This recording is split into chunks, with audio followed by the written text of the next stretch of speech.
నామం ద్వారా మంత్రం ద్వారా నమస్కారం అర్పించుకున్నాము. ఇప్పుడు అక్షంతలు అంటే తెలుగులో అక్షంతలు కాదు.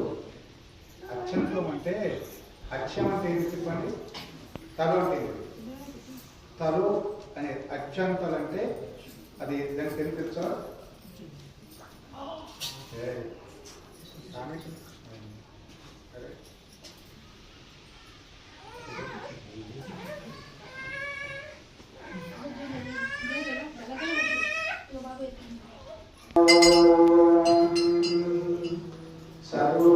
సర్వపూజ్యాయ స్వామి గురవే నమః. సర్వవేదాయ గురవే వ్యాసాయ నమః. సర్వమోక్షాయ దీక్షాయ నమః. సర్వమంత్రాయ అందాయ ఆనందగమనిరమణాయ నమః. ఇదం దేవతం సుఖమారుతి జననం విష్ణు వైకుంఠమాసపురుషం వ్యాసం వేదం విష్ణు విష్ణువ్యాసాయ రాసురే విష్ణాయ వ్యాసాయ ఈశ్వరాయ.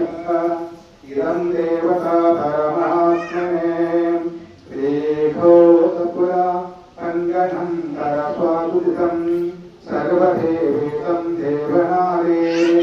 సౌభాగ్య వైష్ణవ వైష్ణలక్ష్మిదే నారాయణ త్రయంబకం పూజ్యాయ కార్య కనక గురునామికరీశ్వరే.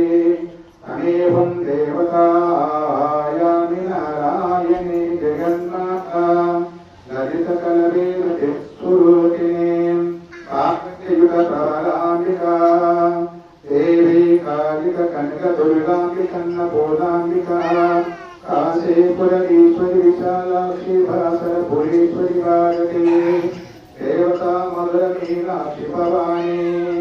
పూర్వాణి అక్షరాణి శాస్త్రాణి వేదాని జ్ఞానాని భావ్యాని భక్ష్యాని మోక్షాని భారతే నమః. ఓం వైష్ణవే సకల షణగుణ సంపదా వైష్ణవ లక్ష్మినే వర సంపదాయే నమః. భాగ్యశక్తియుక్తినే నమః. నమో పార్వతే భవరాహితాయే నమః. గురుదేవం తమేవ మయా.